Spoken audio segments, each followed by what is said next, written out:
నమస్కారం, welcome to I dream. నేను మీ విజిత. ప్రస్తుతం మనతో పాటు ఉన్నారు విశ్వపతిగా ప్రసిద్ధి చెంది టీవీకే మూర్తి గారు. కలో వెంకట నాయక అంటుంటారు. కలియుగ ప్రత్యక్ష దైవం ఆ ఏడుకొండలవాడు.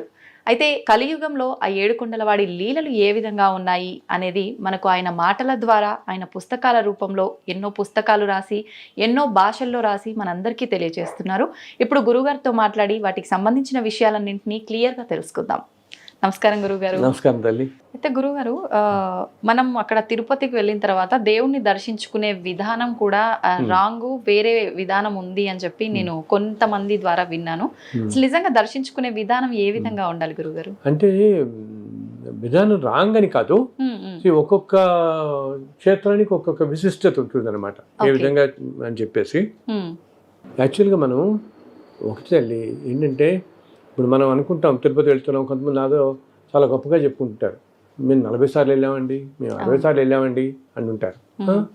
అసలు ఎప్పుడు అలా చెప్పకూడదు. ఎందుకంటే నేను ఇటువంటి వాళ్ళలో కొంతమందిని చూశానమ్మా. నేను ఏంటి, వాళ్ళు ఒక 400-500 జన్మల్లో తిరుపతి వచ్చి దర్శించుకుందాం అనుకుంటే వాళ్ళ వల్ల కాలేదు. ఈ జన్మలోనే ఫస్ట్ టైం వాళ్ళు వస్తున్నారు. ఎంత అపురూపంగా ఉండాలి మనం అక్కడికి వెళ్ళినప్పుడు. అసలు ఇది ఏ క్షేత్రానికైనా కూడా ఆ క్షేత్రాల్లో ఉండే దేవత, ఆ క్షేత్ర పాలకుడు అంటాం. ప్రతి క్షేత్రానికి కూడా క్షేత్రంలో ఉండే దేవతతో పాటు ఒక క్షేత్ర పాలకుడు ఉంటాడు, క్షేత్రాన్ని రక్షించేవాడు అనమాట.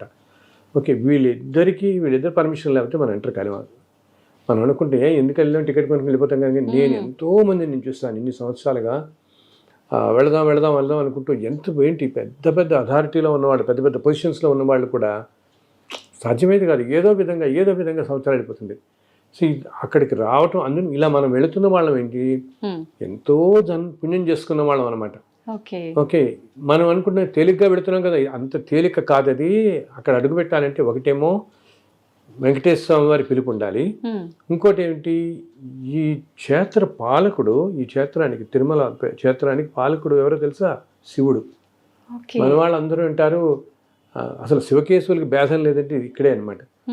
ఇంత క్షేత్రానికి పరమేశ్వరుడే క్షేత్రపాలకుడు, శివుడు దీనికి.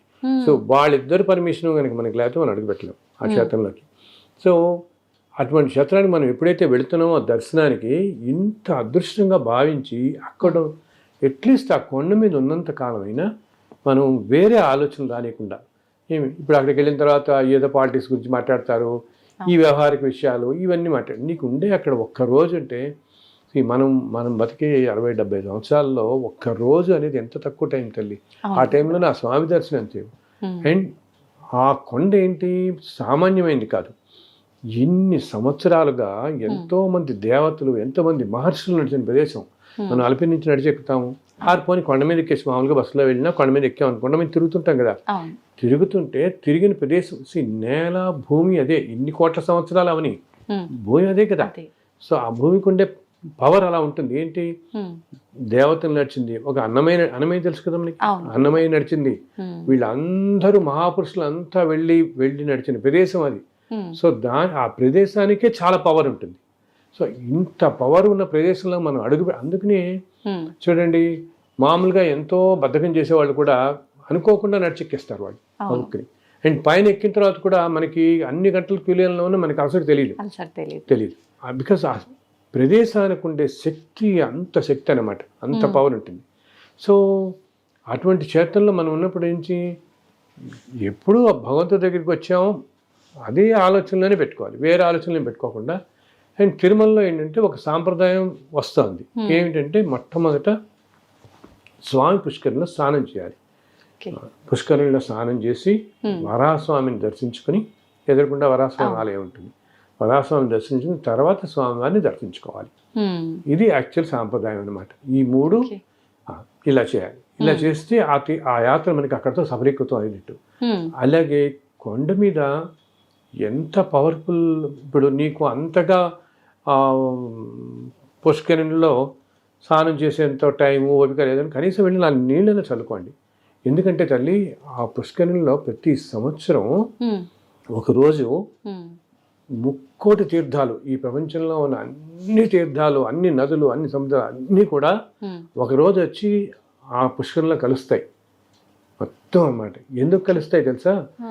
ఈ నదులు క్షేత్రాలు వీటిలన్నిటిలో ఎంతో మంది వాళ్ళ పాపాలు పోగొట్టుకోవడానికి వెళ్ళి స్నానాలు చేస్తారు కదా. సో ఈ పాపాలన్నిటి మలినం అయి ఉంటాయి నదుల్లో వీటిల్లో.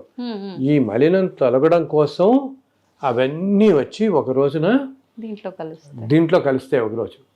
అక్కడితో మళ్ళీ ప్యూర్ అయిపోతాయి. అంటే ఇన్ని కోట్ల తీర్థాలన్నీ నదులు అన్నీ వచ్చి దాంట్లో కలుస్తున్నాయంటే, సముద్రాలు కానీ తీర్థాలు కానీ ఇంత పుణ్యప్రదమైనవన్నీ కలుస్తున్నాయి దాంట్లో. అంటే ఎంత పుణ్యప్రదం అసలు, ఎంత పవిత్రమైన పుష్కరం అన్నమాట.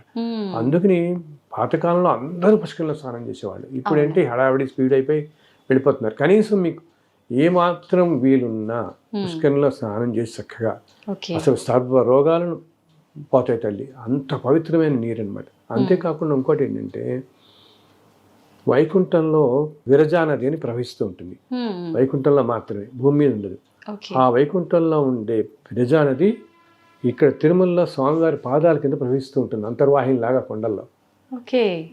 అది ఒక కాలంలో ఎట్లా ఉండేదంటే, ఆ స్వామివారి పాదాల నుంచి ఇలాగ బయటికి వాటర్ వచ్చేది గుళ్ళు అంతా, స్ప్రింకిల్స్ లాగా. లేదు, పాదాలను బయటకు వచ్చేసేది వాటర్. అందుకని వాళ్ళ తర్వాత కాలంలో కొంచెం సీసం అది వేసి చేశారు, నీళ్ళు వచ్చేసేవి. సో కింద అంతర్వాహిని లాగా వైకుంఠంలో ఉండేది. ఆ విరజా నది ఇది కూడా ఈ పుష్కరంలో కలిసి ఉంటుంది. సో ఎంతో పుణ్యపదం. అందుకని కనీసం 4 నీళ్ళు చల్లుకున్న పుణ్యపదం. ఆ తర్వాత ఇంకా స్వామిని దర్శించుకునేటప్పుడు ప్రతి క్షణం మనం దర్శించుకుంటున్నప్పుడు ఆయనే తలుచుకుంటూ వెళ్ళండి మీరు వెళ్ళేంత వరకు కూడా. బికాస్ ఆ చుట్టుపక్కల అంతా ఆయన ఉంటాడు. అట్లాగే మనకి సాధారణంగా చాలామంది వెళ్ళే వాళ్ళలో కోరికలతో వెళ్ళేవాళ్ళు ఉంటాం కదా, ఏదో కష్టంతో. ఆ కోరికలేవో మీరు ముందే చెప్పుకోండి మనసులో మీకు. ఎందుకంటే అక్కడికి వెళ్ళేటప్పటికి మనం ఆ భగవంతుడు ఎంత పవర్ఫుల్ అంటే తల్లి, ఒక పెద్ద ఆరాలాగా ఉంటుంది. అక్కడ ఒక వేరే డైమెన్షన్ ఉంటుంది అన్నమాట. మనం ఎప్పుడైతే ఇంకా మహాద్వారం దాటి ధ్వజస్తంభం దగ్గరికి వెళ్ళిపోతామో ఆ వలయంలోకి వెళ్తాం, ఆ డైమెన్షన్లోకి. అక్కడికి వెళ్ళగానే మనకి అసలు థాట్లెస్ అయిపోతాం. మనకి ఏ కోరికలు ఏమి, అసలు మెస్మరైజ్ అయిపోతాం అనమాట పూర్తిగా. మనం కూడా డైమెన్షన్లోకి వెళ్తాం కదా, ఏది తెలియదు. అందుకు మీరు అసలు చెప్పాలంటే మనకి ఏం కావాలో ఆయన తెలియదా? తెలుసు, అన్నీ ఆయన తెలుసు. సో మన తృప్తి కోసం మనం తెలుసుకోవటం. ఇంకొకటి పైన ఎప్పుడు కూడా ఎంతోమంది దేవతలు నిత్యం రకరకాల రూపాల్లో తిరుగుతుంటారు అక్కడ. నిజమైన నిజంగా. అండ్ ఎస్పెషల్లీ పొద్దున సుప్రభాత సమయంలో ఇంకా ముందు ఆలయం తెరిచే ముందు అనమాట ఈ దేవతలు అందరూ వచ్చి స్వామిని దర్శించుకుంటారు వచ్చి. అందుకని చాలా వైబ్రెంట్గా ఉంటుంది మార్నింగ్ టైంలో. మనకి అప్పటి నుంచి 6:30 అప్పటిదాకా చాలా వైబ్రెంట్గా ఉంటుంది. సో వీలున్న వాళ్ళు ఆ సమయంలో దర్శనానికి వెళ్ళటం కష్టం చాలా. కనీసం మీరు ఆలయం బయటంతా ఓపెన్ ప్లేసే కదా, చక్కగా 3-4 అప్పుడు మీరు ఎక్కడన్నా కూర్చుని కాస్త కళ్ళు మూసుని ధ్యానం అని కూడా నేను కళ్ళు మూసుని కూర్చుంటే చాలా ప్రశాంతంగా, ఏ ఆలోచన లేకుండా మీరు అందరు దేవతలు అక్కడ తిరుగుతున్నట్టు మనకి ఆ ఫీలింగ్ వస్తుంది. చక్కగా గ్రహించగలుగుతాం, చక్కగా గ్రహించవచ్చు. అసలు మన శరీరం ఎంతో లైట్గా అయిపోయినట్టు అనిపిస్తుంది. 3-4-3:30 ఆ టైంలో కాస్త ప్రశాంతంగా గుడి బయట పుష్కరం దగ్గర ఎక్కడో సరే అక్కడెక్కడ కూర్చున్నా కూడా ఉంటుంది అన్నమాట. అంతేకాకుండా అసలు ఇంకా ప్రశాంతంగా కూర్చోగలిగితే ఆ టైంలో 2:30-3 ఆ టైంలో సుప్రభాతం చదువుతారు కదా, ఆ టైంలో యాక్చువల్గా అక్కడ ఎప్పుడు కూడా ఓంకారం ప్రతిధ్వనిస్తూ ఉంటుంది ఆ కొండల్లో నిత్యం. ఓమని మనకి తెలియదు అసలు, అది మామూలుగా వినపడదు అనమాట. మనం కనుక కొంచెం ధ్యానంలో వెళితే, ధ్యానం అంటే మన వాళ్ళందరూ ఏదో కంగారు పెడిపోతారు. ధ్యానం అంటే దానికి ఏదో ప్రాక్టీస్ చేయాలి, 2 గంటలు ముక్కు మూసుకొచ్చేయాలి, అర్థం ఏం అక్కలేదు. ధ్యానం అంటే థాట్లెస్నెస్ అనమాట. నీకు వేరే ఆలోచన రానికుండా ప్రశాంతంగా ఉన్నామంటే అదే ధ్యానం చేసుకోవటం. వేరే వేరే ఈ లౌకికపరమైన ఆలోచన లేకుండా మనసును ప్రశాంతంగా పెట్టుకుంటే అదే ధ్యానం. అప్పుడు ఒక 10 నిమిషాలు ప్రశాంతంగా పెట్టుకుంటే అప్పుడు ఆ నెక్స్ట్ డైమెన్షన్లో ఉండేవని మనకు కనపడతాయి. యాక్చువల్గా భగవంతుడు ఏంటంటే తల్లి, మన వాళ్ళు అంటారే ఏదో లోకంలో ఉంటాడు దేవుడు మనకు కనపడని. ఆ లోకం అనేది, మనం లోకం అంటే అదొక డైమెన్షన్ అనమాట. అది మన పక్కనే ఉంటుంది. ఇప్పుడు మనం ఇలా ఉన్నామా, ఆ డైమెన్షన్ పక్కన ఉంటుంది. మనం ఏంటంటే దాంట్లోకి ఎంటర్ కాలేం మనం. ఓకే, ఆ డైమెన్షన్లోకి ఇలా ఈ శరీరంతో ఇలా ఎంటర్ కాలేం మనం. బట్ మనకు అనుభూతి చెందుతుంది. అందుకని నువ్వు చూడు, కొన్ని ప్రదేశాలకు వెళ్ళినప్పుడు, ఇప్పుడు శ్రీశైలము, ఓకే, ఒక కంచి కానీ కాశీ కానీ అటువంటి చోట్ల దేవతలే ఉంటారు కాబట్టి ఆ డైమెన్షన్లోకి మామూలు వాళ్ళు ఎంటర్ అయినా ఒక విధమైన హ్యాపీనెస్ ఫీల్ అవుతాం, హాయి ఫీల్ మనకి తెలియకుండానే తేలిగ్గా అనిపిస్తుంది, సంతోషంగా అనిపిస్తుంది. అండ్ అక్కడి నుంచి ఒక రాబుద్ధి కాదు మనసుకి, మనం చెప్పలేము ఎందుకు రాబుద్ధి కాదు, బట్ ఆ సంతోషం ఫీల్ అవుతాం. Because we step into that dimension for a while మామూలుగా. అండ్ మనం కనుక ప్యూర్ హార్టెడ్ అయ్యి మంచితనం మంచి సంకల్పంతో ఉండేవాళ్ళైతే ఆ డైమెన్షన్లో ఇంకా బాగా తెలుస్తుంది మనకి అది, ఆ ఫీల్ బాగా అనమాట. సో అందుకే నేను అందరితో మన వాళ్ళతో చెప్తాను, తిరుమల వెళ్ళినప్పుడు మీరు ఉన్నంతసేపు కూడా ఆ కాసేపు వేరే ఆలోచన పక్కన పెట్టేయండి, ఏమి ఉంది భగవంతున్నే స్మరిస్తూ ఉండండి. మీకు తెలిసిన ఏ నామం అయినా సరే సింపుల్గా ఏదో ఓం నమో నారాయణ, ఓం నమో వెంకటేశాయనో, అలా ఆయన రూపాన్ని ఇవన్నీ కుదరవా ఆయన రూపం అలా తలుచుకుంటూ ఉండండి దర్శించుకున్నంత వరకు. ఆ ఉన్న ఒక్కరోజు అప్పుడప్పుడు కూడా భగవంతుడికి సంబంధించి ఏమైనా మాట్లాడుకుంటూ ఉండండి. బికాజ్ మనం మాట్లాడే ప్రతి ఇది మన చుట్టుపక్కల వాళ్ళని ఏ దేవతో కూర్చోవచ్చు. ఇప్పుడు పక్కన మనం వచ్చి ఏ తమిళనాడు భక్తుడో ఏ మహారాష్ట్ర భక్తుడో కూర్చుంటాడు, మనం అనుకుంటే ఈయన తమిళనాడు భక్తుడు అనుకుంటామా, ఆయన నిజంగా ఏ ఇంద్రుడో ఉండొచ్చు, ఏ చంద్రుడో ఉండొచ్చు. నవగ్రహాలు, అందరు దేవతలు, అష్టదిక్పాలకులు అక్కడ నిత్యం అనేక రూపాలు సంచరిస్తారు తల్లి. నేను ప్రత్యక్షంగా అనుభవించాను ఎన్నోసార్లు. అలా సూర్యనారాయణ రావటం, చంద్రుడు రావటం అసలు ప్రత్యక్షంగా చూశాను అనమాట. మీకు ఎట్లా అనిపించింది గురుగారు వాళ్ళు దేవత? అసలు ఆ క్షణంలో తెలిసిపోతుంది మమ్మల్ని ఏ దేవత అనేది చాలా తెలుస్తుంది మనకి, అది ఇన్స్టెంట్గా తెలుస్తుంది. ఎస్పెషల్లీ మార్నింగ్ టైమింగ్, ఇందా నేను చెప్పాను తెల్లవారుజాము టైంలో. సపోజ్ మనం పొద్దున్న ఏ సుప్రభాతంకి వెళ్ళటమో ఏదైనా వెళ్ళొచ్చాం అనుకోండి, వెళ్ళొచ్చి చూస్తుంటే అసలు ఆ అట్మాస్ఫియర్ అంతా ఛార్జ్డ్ అయిపోయి ఉంటుంది అనమాట. అసలు వేరే డైమెన్షన్లో ఉన్నట్టే ఉంటుంది, అక్కడి నుంచి రాబోద్ది కాదు. అందుకని మన వాళ్ళకి చెప్తాను, మీరు దర్శనానికి వెళ్ళినా సరే లేదా మీరు ఆ రోజు రాత్రి పడుకుంటారనుకోండి, అందుకని మేము అంటాం, మన వాళ్ళందరూ ఏమంటారు, ఏదైనా క్షేత్రం వెళ్తే నిద్ర చేయండి అంటారు. అంతే కదా, మన వాళ్ళంతా ఇప్పుడు మోడర్న్ అయిపోయి వెళ్ళిపోయి 2 గంటల దర్శనం 4 గంటలకు కనుక్కి వచ్చి ఈవినింగ్ అలా చేస్తున్నారు.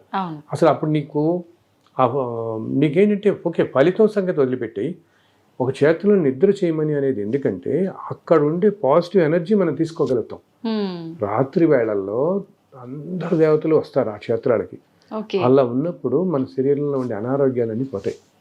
అందుకని నిద్ర చేయండి అని ప్రతివాడు చెప్పేది. రాత్రి నిద్ర చేస్తే కనుక ఆ తెల్లవారుజామున దర్శనం దేవతలు వచ్చినప్పుడు ఆ ఎనర్జీ అంతా కూడా మనలో ఉన్న డిసీజెస్ అన్నింటినీ తొలగిస్తుంది, మన ఎంతో మార్పు తీసుకొస్తుంది మన ఆరోగ్యం కూడా అనమాట.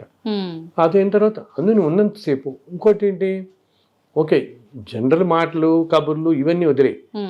ఈ మధ్య ఇంకొకటి అందరికీ ఇది మానవ సహజం, మనుషులంటేనే మనకి రకరకాలుగా పోతుంది మనసు కదా, అతి సామాన్యమైన వాళ్ళం మనం అందరం.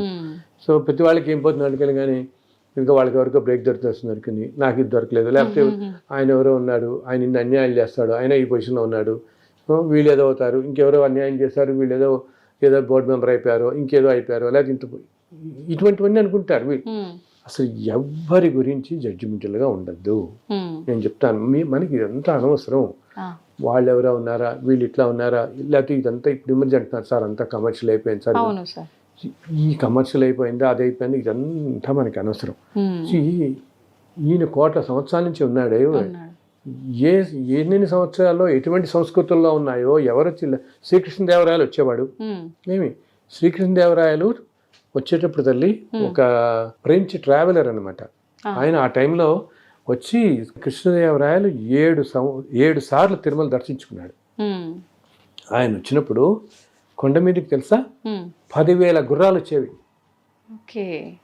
ఆయనతో పాటు 10,000 గుర్రాలు, ఒక 500 ఏనుగులు, ఇవన్నీ వచ్చి కొండకి కొన్ని లక్షల మంది వచ్చేవాళ్ళు ఆయనతో పాటు పరివారం. అలా 7 సార్లు వచ్చాడు ఆయన. ప్రతిసారి ఏదైనా జైత్రయాత్రకు వెళ్ళినప్పుడు అది విజయం పొందగానే తిరుమల వచ్చి స్వామి దర్శించుకునేవాడు. ఎన్నో ఆభరణాలు ఎన్నో చేయించాడు అక్కడ. అసలు ఒక ట్రావెలర్ రాస్తాడు, వాళ్ళు వెళ్తున్నప్పుడు ఎలా ఉంటుంది పైన అంతా, అదే అసలు మనం ఇప్పుడు అనుకుంటాం, ఆ రోజుల్లోనే లక్షల మంది వచ్చేవాళ్ళు తిరుమలకి, అలా ఉండేది ఆ క్షేత్రం ఒకప్పుడు అని.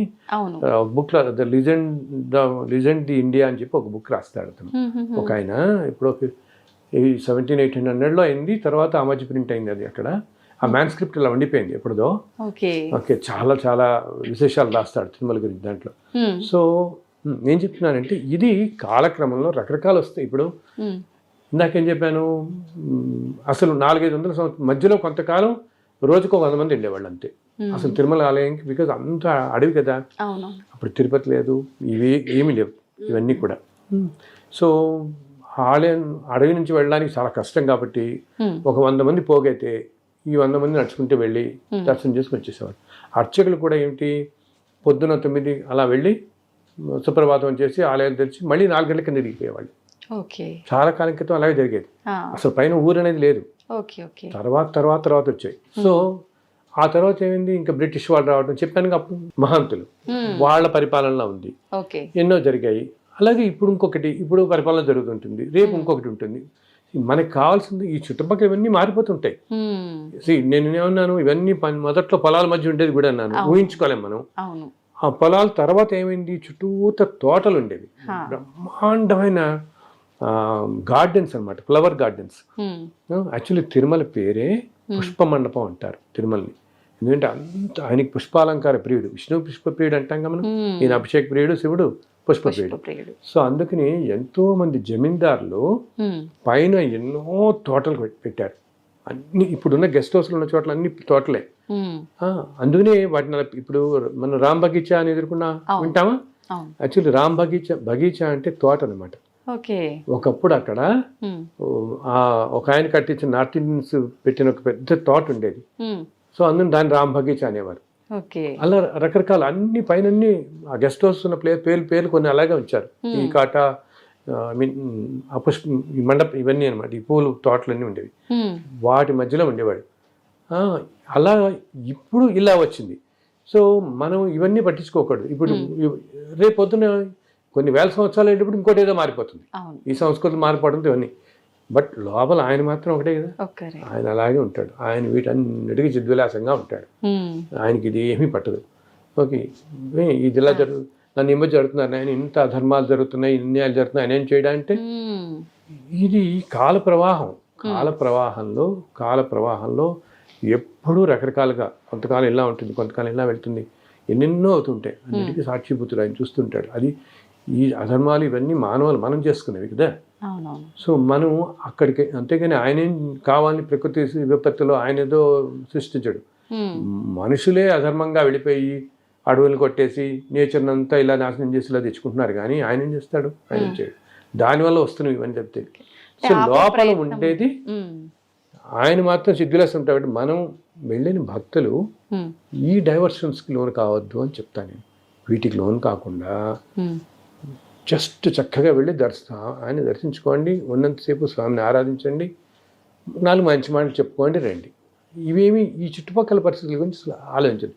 బికాస్ అక్కడ ఇప్పుడు ఎవరికి తెలుసు మళ్ళీ అసలు ఈ జన్మలో రాగలుగుతామో లేదో, ఈ జన్మ వదిలే ఇంకో 100 జన్మ దాకా అడలేమో మనం. ఇప్పుడు వచ్చే జన్మలో మనం ఇప్పుడు ఈ జన్మలో పుట్టాం, వచ్చే జన్మలో ఏ పాకిస్తాన్లోనూ పుట్టచ్చు, ఏ ఫ్రెంచ్లోనూ పుట్టచ్చు, ఏ ఫ్రెంచ్ దంపతులు, ఏ అమెరికన్స్ పుట్టచ్చు, ఏ రష్యాలో పుట్టచ్చు, ఇవన్నీ కాకుండా ఏదో అమెజాన్ ఫారెస్ట్లో ఎక్కడ పుట్టచ్చు, ఏ జాతిలో అసలు వైల్డ్ లైఫ్లోకి వెళ్ళిపోతామో, ఎక్కడికి వెళ్తామో, నెక్స్ట్ లైఫ్లో ఎక్కడికి వెళ్తామో అని తెలియదు. సో మళ్ళీ నువ్వు ఈ తిరుమలని కొన్ని 100 జన్మల దాకా నువ్వు ఇటు రాలేకపోవచ్చు. ఎంత ప్రెషియస్ మరి అది కదా ఆ టైం. అది మన వాళ్ళకి తెలుసు చాలా పవర్ ఉంది ఇదంతా. ఇది కూడా ఉంటే ఇంకా బాగా గ్రహించగలుగుతారు, ఆ శక్తిని ఇంకా బాగా గ్రహించగలుగుతారు. అట్లాగే కొండ మీద ఉన్నప్పుడు సూర్య నమస్కారం పెట్టుకోవడం అంటే చాలా మంచిది. సూర్యుడికి ఒక్కసారి వీలుంటే సూర్యుడు ఉన్నసేపు తిరిగి ఒక్క నమస్కారం. ఎందుకంటే సూర్యనారాయణ అంటే స్వామివారే కదా, సూర్యనారాయణమూర్తి. సో తిరుమల కొండ మీద సూర్యుని కనుక ఆరాధిస్తే ఎటువంటి అనారోగ్యాలైనా తొలగిపోతాయి అన్నమాట. ఎందుకంటే రథసప్తమి చాలా బాగా చేస్తారు అక్కడ. ప్రతి సంవత్సరం రథసప్తమి రోజున ఉదయం నుంచి మామూలు బ్రహ్మోత్సవాల రోజు వాహనాల సేవలు ఉంటాయి కదా, అలా ఆ రోజు పొద్దు నుంచి ఉదయం దాకా అన్ని వాహనాలు మళ్ళీ పెడతాయి. ఒకే రోజు అన్ని వాహనాలు చూడొచ్చు మనం. రథసప్తమి రోజు కొండ మీద ఉంటే పొద్దున 6 గంటలకి సూర్యప్రభ వాహనంతో స్టార్ట్ చేసి సాయంత్రం దాకా అన్ని 7 వాహనాలు మనం చూడగలుగుతాం. బ్రహ్మోత్సవాలు చేసే వాహనాలు. ఎందుకంటే సూర్యనారాయణుడు ప్రత్యక్ష దైవం కదా. సో కొండ మీద ఉన్నప్పుడు మన వాళ్ళందరికీ నేను చెప్పేది ఏంటంటే ఒక్కసారి సూర్యుడికి నమస్కారం పెట్టుకోండి. అది చాలా మనకి అనారోగ్యాల నుంచి బయటపడేస్తుంది. ఇంత మహత్యం ఎందుకు గురువుగారు? అంటే వెంకటేశ్వర స్వామికి కానీ ఆ స్థలానికి కానీ అక్కడ ఇందాక చెప్పాను చూడు, ఈ సృష్టి మొత్తానికి కారణభూతమైనటువంటి పరబ్రహ్మ స్వరూపమే ఉంది అక్కడ. అండ్ ఆయన ఇప్పుడు మామూలుగా ఆలయాలు ఏంటి, కొన్ని స్వయం వ్యక్తం అంటాం, అంటే భగవంతుడే వెలియటం. కొన్ని ఆలయాలు ఏంటంటే మహర్షుల చేత ప్రతిష్ఠింపబడేవి, కొన్ని ఏమో సిద్ధుల చేత యోగుల చేత ప్రతిష్ఠింపబడేవి. ఇప్పుడు మనం అంటుంటాం చూడు, ఇది అగస్త్యుడు ప్రతిష్ఠించాడు, ఇది భారద్వాజ ప్రతిష్ఠించాడు అని చెప్పుకుంటుంటాం ఏదైనా గుళ్ళకి వెళ్తే ఊళ్ళల్లో మనం కొన్ని చోట్ల. అలాగా కొన్ని సిద్ధులు యోగులు, కొన్ని ఆ స్వామీజీ ప్రతిష్ఠించారు, ఈ స్వామి ఇలా చెప్తుంటాం. కొన్ని ఈ మిగతావి మానవ ప్రతిష్టాలు, అంటే మానవులు మనం కట్టించేవి, వీళ్ళు చేసేవి. సో వీటిలన్నిటికంటే సుప్రీం ఏంటి, స్వయం వ్యక్తం, అంటే భగవంతుడే స్వయంగా మనం కోవటం వేలవటం అనమాట. సో ఇలా తిరుమలలో ఉన్నది అలా సాక్షాత్తు ఆయనతో ఆయన వెలిసింది. ఆయనే మనని కలియుగంలో ఈ కష్టాల నుంచి కాపాడడం కోసం ఆయన తీసుకున్న ఇదనమాట. అందుకని అంత పవర్ఫుల్ ప్లేస్ అది. సాక్షాత్తు భగవంతుడే వైకుంఠం నుంచి వచ్చి నిలబడిన ప్రదేశం కాబట్టి. ఇంకొకటి ఏమిటి, అలాగే ఈ వెంకటాద్రి అని మనం కొండ ఎక్కుతున్నాం కదా, ఈ వెంకటాద్రి అంతా కూడా శేషాచలం కూడా అంటాం. అది యాక్చువల్లీ అంతా ఆదిశేషుడే. ఆదిశేషుడే ఆ పర్వత రూపంలో అలా ఉంటాడు మొత్తం, ఎందుకంటే పైన స్వామివారు ఉన్నారు కాబట్టి పర్వత రూపంలో ఉంటాడు. అలాగే ఆ స్వామి పుష్కరిణి అంతా కూడా వైకుంఠంలో ఉండే ఆ పుష్కరిణి ఇక్కడ వస్తుంది, స్వామి వచ్చాడు కదా అది కూడా వస్తుంది అనమాట. ఆ పుష్కరిణి కూడా ఇంత పవిత్రమైన ప్రదేశాలు ఉన్నాయి కాబట్టి అంత పవర్ ఆ స్థలానికి. అండ్ ఇంకోటి చెప్పానుగా, ఇన్ని కోట్ల సంవత్సరాలుగా ఇన్ని దేవతలు. అంతేకాదు, అసలు మనం అనుకుంటాం రాములు వారు కూడా సాక్షాత్తు వెళుతూ రామచంద్ర వాళ్ళు కూడా వస్తారు ఇక్కడికి, తిరుమల కొండకు వస్తారు. ఇలా ఎందరో దేవతలు అన్నమాట వచ్చిన ప్రదేశం కాబట్టి ఇన్ని కోట్ల సంవత్సరాలుగా. ఇంకోటి ఏంటి, నిత్యం ఇన్ని వేల సంవత్సరాలుగా ఎన్ని ఆరాధనలు అవుతున్నాయి అక్కడ, ఉదయం నుంచి రాత్రి దాకా అవుతున్నాయి. అండ్ సంవత్సరం పొడుగునా ఒక 300-400 రకరకాల ఉత్సవాలు జరుగుతూనే ఉంటాయి. నిత్యోత్సవ అంటారు వాళ్ళు, వారోత్సవ, పక్షోత్సవ, మాసోత్సవ అని చెప్తారు, సంవత్సరోత్సవం అని అన్ని రకాల ఉత్సవాలు అవుతుంటాయి. 400 ఉత్సవాలు ఎన్నో ఉంటారు వాళ్ళు. ఇన్ని ఉత్సవాలు జరుగుతూ ప్రతిరోజు శ్రీసూక్తం, పురుషోక్తం అన్ని విధాలుగా పూజింపబడుతుంటే ఆ క్షేత్రానికి ఎంత పవర్ ఉంటుంది, వైబ్రేషన్. అండ్ సాక్షాత్తు భగవంతుడే ఉన్నది అక్కడ ఉన్నది. సో దానివల్ల అంత శక్తి ఉంటుంది అనమాట అక్కడ. అందుకని మనకి అక్కడి నుంచి రాబుద్ది కాదు. ఎందుకంటే మనం ఇప్పుడు మనందరికీ తండ్రి ఎవరు, శ్రీమన్నారాయణుడు. అంతేగా భగవంతుడు, ఆయన నుంచే ఈ మానవకట అంతా కదా పుట్టింది. సో మనకి ఆయన మీద మరి అంత సుప్రీం పవర్ మీద మనకి ఎప్పుడు ప్రేమ ఉంటుంది కదా, మన తండ్రి యజమాని అన్నీ అనే కదా. అందులో అడిగితే రాబుద్ది కాదు కాసేపు దర్శనానికైనా. కానీ మనం ఒక్క స్ప్లిట్ సెకండ్ దర్శనం కలిగినా అక్కడ మనం చూసుకోవాల్సింది ఏంటంటే, మనకి ఆయన కనపడ్డా కాదా అన్నది, ఆయన మనకి చూసాడా లేదనేది ఇంపార్టెంట్. ఆ సెకండ్లో ఆయన మనని చూస్తున్నాడా. ఇంకొకటి, ఆయన ఆలయంలోనే కాదు, ఆలయం బయట అంతా తిరుగుతూనే ఉంటాడు చక్కగా రోజు. భక్తులు ఆయనకి ఎంతో సంతోషం అంట. ఏంటి, భక్తులు అందరూ రకరకాల కథలు చెప్పుకుంటూ వాళ్ళ ఎక్స్పీరియన్స్ చెప్పుకుంటుంటారు కదా. కాటేజీల్లో కూర్చుని నాకు ఎంతో గొప్పగా దర్శనం అయింది, నేను ఇలా అనుకోగానే నాకు తీరింది, నేను అందుకనే వచ్చాను, లేకపోతే నేను యూఎస్ నుంచి వచ్చాను, ఇలా వచ్చాను, ఇలా ఎంతోమంది నాకు తెలిసిన ఎంతోమంది భక్తులు. కొంతమంది అయితే ఎంత, సింగపూర్లో నాకు తెలిసిన ఒక భక్తుడు ఉన్నాడు, చాలా స్వామివారికి ఎంతో గొప్ప భక్తుడు. ఆయన ప్రతి నెల సింగపూర్ నుంచి వచ్చి స్వామిని దర్శించుకు వెళ్తాడు. వినోద్ అని చెప్పి చాలా భక్తుడు అనమాట. అది ఎంత పవిత్రమైన ప్రదేశం, ఎంత పవర్ఫుల్ ప్రదేశం కాకపోతే అలా లాగేస్తుంది మనిషిని. ఎంత అచంచలమైన భక్తితో వచ్చేవాళ్ళు ఎలా ఉంటారు అక్కడికి. సో ఎంతో ఆతృతో అలా వచ్చే భక్తుల కోసం ఆయన ఎదురు చూస్తుంటాడు. వాళ్ళు అంటుంటారు ఆ స్వామివారు అసలు ఆయన, మనం ఇందాక నేను చెప్పాను, శిలగా మనల్ని భ్రమింపజేస్తున్నాడు అంట. అంటే మనందరినీ అలా మాయలో పడేస్తున్నాడు, శిలగా కనపడుతున్నాడు, కానీ నిజంగా భగవంతుడే అక్కడ సాక్షాత్తు ఉంటున్నాడు. ఒక్కోసారి నేను ఈ మధ్య లాస్ట్ టైం వెళ్ళినప్పుడు 2 సార్లు వెళ్ళాను ఆ రోజు దర్శనానికి. పొద్దున వెళ్తున్నప్పుడేమో ఇలా మామూలుగా చూస్తున్నట్టు కనపడింది, తర్వాత వెళ్తున్నప్పుడేమో ఇలాంటి చిరునవ్వు అవుతూ కనపడ్డారు. అంటే మీకు విగ్రహ రూపం కనిపించదా గురుగారు? ఇంకా విగ్రహ రూపంలోనే నీకు అది తెలుస్తుంది వెంటనే. ఒక్కసారి చిరునవ్వు అవుతున్నట్టుగా అని ఒళ్ళు తలదిరిస్తుంది మనకి తలుచుకుంటేనే, చెప్తుంటేనే. ఇది చాలా మంది చెప్తారు, అక్కడ ఉన్న అర్చకులు చెప్తారు, అర్చకులు నిత్యం ఉంటారు కదా, అవునవును. వాళ్ళు చెప్తుంటారు స్వామి మొహంలో మాకు ఎంతో ఆనందం కళ కనపడుతుంటుంది. అంటే ఎవరు మహాభక్తులు ఎవరో వస్తున్నాడు ఈరోజు, స్వామి కూడా చాలా సంతోషపడుతుంటారు, చాలా సంతోషపడుతున్నారు వాడు అని చెప్పేసి అట్లా అని. అందుకని పైన కొండ మీద ఆయన ఎప్పుడు మన మధ్య తిరుగుతుంటాడు రకరకాల రూపాల్లో. ఏదో మనం చూడు, ఒక్కోసారి మనం ఏదైనా మాట్లాడుకుంటున్నప్పుడు ఎవరో ఏది పని లేనట్టుగా వచ్చి మన పక్కన కాసేపు కూర్చుని అలా వెళ్ళిపోతారు. ఓకే, మనం అలాగే ఏదో ఏ టీ కాఫీ తాగడానికి ఏదో చెట్టు కిందకి వెళ్ళి తాగుతుంటామా, ఎవరో వచ్చి మనం ఏదో మన ఫ్రెండ్స్తో చెప్పుకుని ఉంటాం, ఇందాక దర్శనం అయింది, అయితే రేపు పొద్దున్న దర్శనం ఉంది, నేను 4 ఏళ్ల క్రితం ఇలా వచ్చాను, నాకు ఇంత అద్భుతం, ఇవన్నీ జరుగుతుంటే ఇటువంటివన్నీ ఎవరో ఒకళ్ళు వచ్చి ఆయన కూడా టీ తాగి వెళ్ళిపోతుంటాడు, మనతో మాట్లాడి ఏదో చిరునవ్వునే వెళ్ళిపోతాడు. అతనేంటి సాక్షాత్తు స్వామివారే. ఆయనకి చాలా ఇష్టం అన్నమాట భగవంతుడి గురించి చెప్పుకుంటున్నా, లీలలు వింటుంటే. ఏంటి వీళ్ళందరూ అంత మార్గంలో ఉన్నారు కదా, మరి అంత భక్తి మార్గంలో ఇలా ఉన్నారు మైమరిచి. ఎవరైతే అంత ప్యూర్ హార్ట్స్తో ఉంటారో, మనస్సుతో, వాళ్ళ దగ్గర ఆయన అంటాడు కదా, నా లీలలు కానీ నా ఇది కానీ ఎక్కడ ఉంటాయో నేను అక్కడ ఉంటారు, కూర్చుని ఉంటాడు, అక్కడే టెస్ట్ వచ్చి కూర్చుంటాడు. గాత్రం ఎవరైతే పాడుతుంటారో కీర్తనలు ఇవన్నీ, అలాగే ఆయన విశేషాలు చెప్పుకున్నప్పుడు కూడా కూర్చుంటాడు. అందుకని ఆ ప్లేస్ అంత పవర్ఫుల్ అయింది. ఎందుకు ఇందాక అన్నామే, ఇంత శక్తివంతమయ్యి మనకి వెళ్ళటానికి ఇంత కష్టమైన, వెళ్ళిన తర్వాత ఒక్క స్ప్లిట్ సెకండ్ దర్శనం మనకు వచ్చేది, కానీ మళ్ళీ లాగేస్తుంటది కదా, మళ్ళీ వెళ్ళాలి, మళ్ళీ వచ్చినప్పటి నుంచి మళ్ళీ ఎప్పుడు వెళదామా. అండ్ ఇంకొకటి, మన సంకల్పం గట్టిగా ఉంటే తల్లి ఆయన ఏదో ఏర్పాటు చేసేస్తాడు. నేను చాలాసార్లు చూస్తున్నాను, వెళ్ళాలి ఇలా అనుకున్న వాళ్ళకి గబుక్కి నా పక్కింటి వాళ్ళు రమ్మటం, ఎవరో తెలిసిన వాళ్ళు రమ్మటం, నేను కూడా తీసుకెళ్తాం 10 మాతో పాటు, గబుక్కి అది జరిగిపోతుంది. మన సంకల్పం లేకుండా వెళదాలే పర్వాలేదు అనుకున్న వాళ్ళకి ఇది ఒకటి జరగదు. అది మాత్రం మనం ఎప్పుడూ తక్కువ చేయకూడదు అక్కడ. బికాస్ ప్రతి అక్షరం ఇవనే, ప్రతి మనం మాట్లాడే ప్రతి మాట చక్కగా వింటున్నాడు, అన్నీ వింటుంటారు చక్కగా అని చెప్పని. ఇందాక సర్వవ్యాప్తి నారాయణుడు అని అంటారు, మొత్తం వ్యాపించి ఉన్నవాడు. గురుగారు, మీకు ఇప్పటికీ భగవంతుడు దర్శనం కలుగుతూ ఉంటుందా? చాలా పెద్ద ప్రశ్న వేశావు. కలుగుతుందమ్మా, కానీ చెప్పాను రకరకాల రూపాల్లో దర్శనమిస్తుంటాడు ఆయన. ఎన్నెన్నో ఇప్పుడు చెప్పానుగా, ఈ పుస్తకాలని రాస్తున్నప్పుడు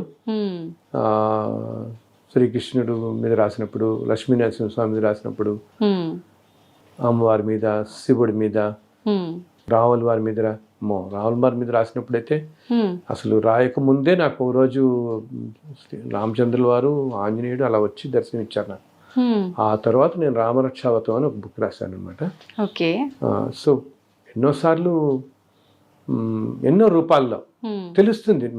అంటే మనం ఏం లేదు తల్లి, మనం చాలా ప్యూర్ మైండ్తో ఉంటే ఆయన అలా కూర్చోటి చక్కగా వచ్చి కూర్చున్నాడు మనకు తెలుస్తుంది కూడా, భగవంతుడు ఉన్నాడు మన పక్కనే అని తెలుస్తుంది. అది దానికి కావాల్సిందల్లా ప్యూరిటీ ఆఫ్ థాట్. నేను అందరూ అదే చెప్తాను, మనస్సు స్వచ్ఛంగా. ఇప్పుడు మనం భక్త కన్నప్ప, భక్త రామదాస్ ఇవన్నీ చదువుతాం కదా, ఎన్నో మనం మహాభక్తుల గురించి చదువుకుంటాం కదా. వాళ్ళందరూ భక్త కన్నప్ప అనుకో, వాళ్ళేం పెద్ద పెద్ద యాగాలు యజ్ఞాలు చేసిన వాళ్ళు కాదు కదా. ప్యూరిటీ అనమాట. మనస్సు స్వచ్ఛంగా ఉంటే భగవంతుడు అలా టెస్ట్ వచ్చి కూర్చున్నాడు పక్కన. సో అలా నేను గమనించాను ఎన్నో. ఇప్పుడు ఎప్పుడన్నా నేను ఇలా అన్నా అని చెప్తున్నాను, ఎప్పుడన్నా నాకు కొంచెం మనసు ఏదైనా చికాగ్గా ఉందనుకో, ఏదో ఒకటి ఏదో కారణం తెల్లాలేస్తే మనం నిత్యం ఎన్నో ఉంటాయి కదా మన దైనందిన లైఫ్లో, జీవితంలో. వెంటనే నాకు గబుక్కుని ఏదో ఒక ఫోన్ వస్తుంది, మేము ఏదో తిరుమల నుంచి మాట్లాడుతున్నాం అంటే, మీ పుస్తకం ఇందాక ఇక్కడ నా దొరికిందండి, ఇలా జరిగిందండి, ఏదో ఒకటి ఆయన క్షణంలో చూపిస్తాడు. ఎందుకంటే మన మనసులోనే గ్రహిస్తారు కదా, వెంటనే నాకు మన మూడు మార్చేస్తాను. ఒక్కోసారి గబుక్కుని అన్ఎక్స్పెక్టెడ్గా ఎవరో ఒకళ్ళు వచ్చి తలుపు కొడతారు. తలుపు కొట్టి ఈ కాసేపు కూర్చొని ఏవో అవి మాట్లాడతారు, ఇంకా మళ్ళీ జన్మలో నాకు కలవరు. అప్పుడు నాకు తర్వాత నాకు అర్థమవుతుంది వచ్చినవాడు ఈ రూపంలో వచ్చాడు. బికాస్ ఇప్పుడు కలియుగంలో ఏంటంటే ఇందాక చెప్పినట్టు నీకు భగవంతుడు మానవ రూపంలోనే దర్శనమిస్తాడు ఎక్కువగా. మానవ రూపంలోనే, సాధారణంగా మానవ రూపాల్లోనే దర్శనమిస్తాడు. ఇంతకుముందు యుగాల్లో లాగా ఆ రూపంలో దర్శనం పెట్టడం చాలా తక్కువ. ఉమ్. నేను ఇవ్వను అని నేను అనను. ఓకే. మహాభక్తులకి వాడు కోరిన రూపంలో దర్శనమిస్తున్నాడు ఇప్పటికీ. ఉమ్. వాళ్ళు ఏ రూపంలో కోరుకుంటే ఆ రూపంలో దర్శనమిస్తున్నాడు ఇప్పటికీ కూడా. ఓకే. సాధారణంగా మామూలుగా ఏంటంటే మానవ రూపంలో ఎక్కువగా, అది కూడా క్షేత్రాలలో ఎక్కువ జరుగుతుంది.